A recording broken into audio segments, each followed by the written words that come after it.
Good morning, everyone. This is Royce. I come back at you with yet another Let's Try. And today on the docket, we are beset with something truly interesting. Ba-ba-ba. What is in this box? Why is there a stick poking out? Why is it torn up? It is Elote. That's right. Mayonnaise slash crema. Uh, the cotija, tahini, and I think butter as well, slathered upon a corn on the cob. For some reason, the Mexican restaurant I went to had this on the dessert menu. Which I guess that kind of makes sense. Corn is naturally sweet, and Mexican candy has tahini on it, or chili powder. Well, without further ado, let's give it a try.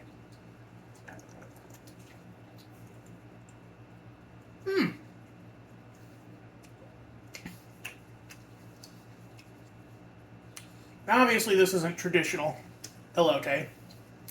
Traditional elote has it is grilled,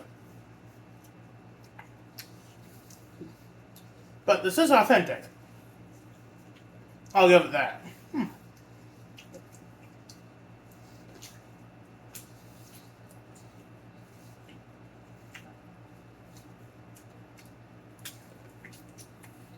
Chewing myself a little handle on this side. What kind of corn eater are you? Are you a typewriter? A scroller? Or do you just treat it like a... or you just eat the whole thing? Because I think the cob is technically edible. Like, you eat baby corn. It is an interesting flavor, so... I'm definitely getting the cotija. I keep wanting to call it Parmesan, because that's basically what it is. I need a napkin. And the tahini, chili powder, whatever you want to call it. Not getting a ton of the crema, or mayonnaise, if that's on here. But the corn really is an excellent counterpoint to this because it's sweet and kind of watery. Yeah, because all the kernels have a little water in them, so that fights against the spice.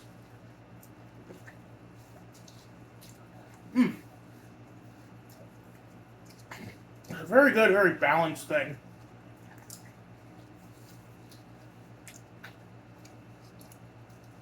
My brother once made elote casserole, and it was good, but it wasn't for me. It was a little rich. I think because he added a lot of mayonnaise to it. Which, that always weirded me out, that elote is traditionally made with crema, but a lot of people swap that out for mayonnaise. Like, isn't crema just sour cream, basically? Why would you swap that out with mayonnaise? I guess because mayonnaise is technically more shelf stable out on the street, but you wouldn't want to be eating 80-degree mayonnaise either.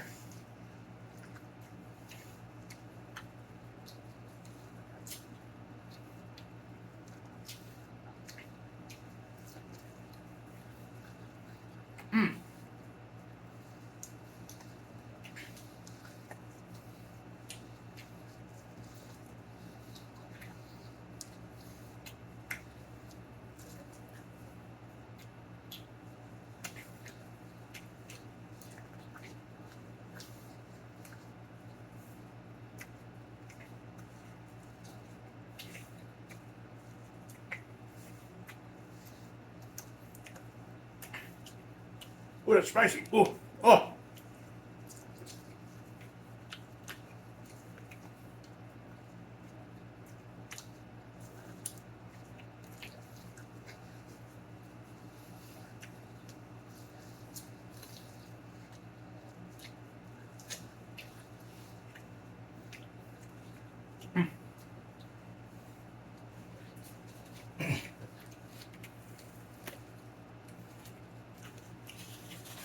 Oh, oh, oh, oh.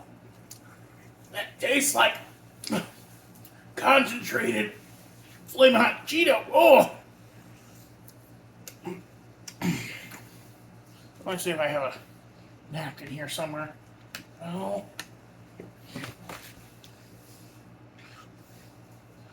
Give me a second. Well, my lips are still on fire, but at least I look a little better.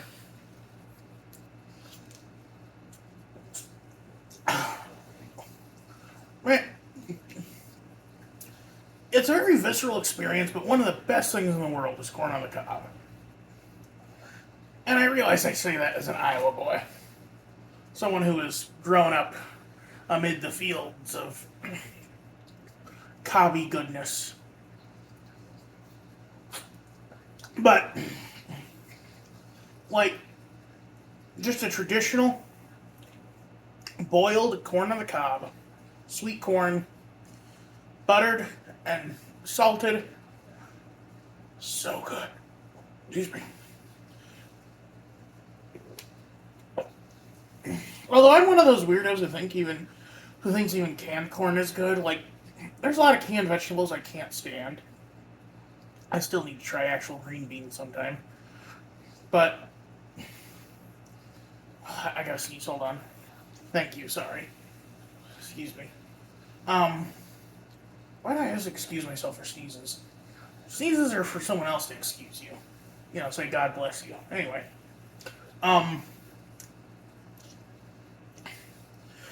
When I was a kid, my family would always save the heel of the bread for corn on the cob. Because you butter it and then you use it to kind of massage the butter onto the cob. Leads to a perfectly applied layer of butter every time. It's perfect. And, like, I know that sounds phallic, but I was a sheltered child. You know, I actually was having a weird conversation earlier today about the difference between, like, sheltered and mundane.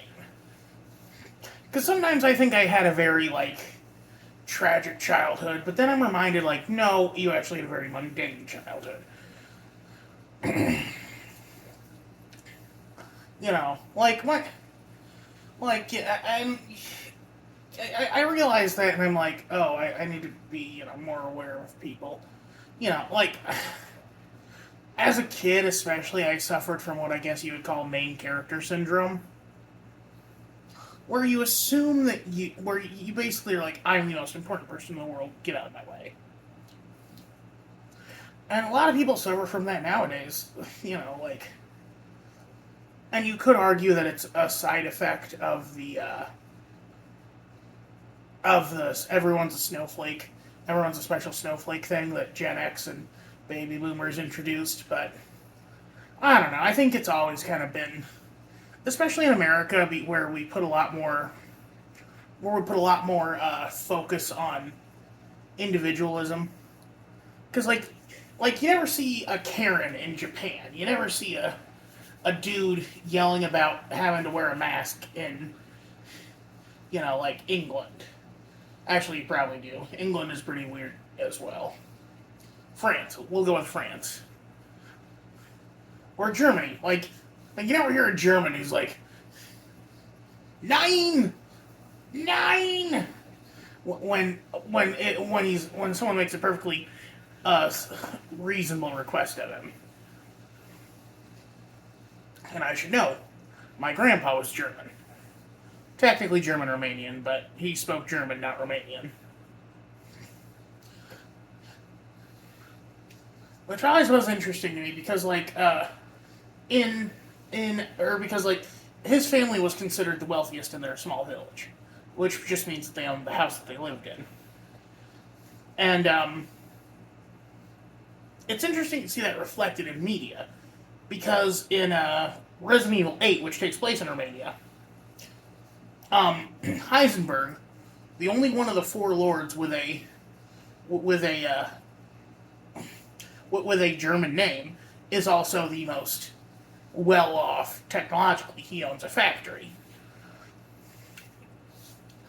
Whereas Donna Beneviento lives in a manor by a waterfall. Moreau lives out in the watermill, and Lady Dimitrescu, the vampire Dami Mommy everyone loves, lives in a castle. I also never realized that Romanian, it's in the name Roman Ian, but that Romania is actually a form of, it's a Romance language. Which you can tell totally from the names, Moreau, Dimitrescu. Which just makes me think of Numa Numa, because I think that's Romanian, because they use the phrase Draga me, which is my love, in Romanian. I know this stuff because I was actually researching a bit of it for, I wanted to write a book about a lady who has to flee her village because she has undergone a horrible curse. And then she finds herself at the castle of an eccentric noblewoman. And the two spark a romance. But she fears, what if the noblewoman finds out about her dark secret? Werewolf and vampire love story. Except, it's like, what if Twilight minus Bella and make it women? Oh Lord, that just reminds me of how when Stephanie Meyer published her new book, where it's a gender bent version of Twilight, everyone was like, I get it now.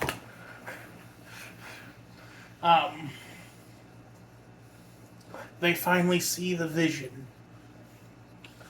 Personally, I always wanted a vampire to react to Twilight and be like, sparkling to attract prey. That's not a bad idea, actually.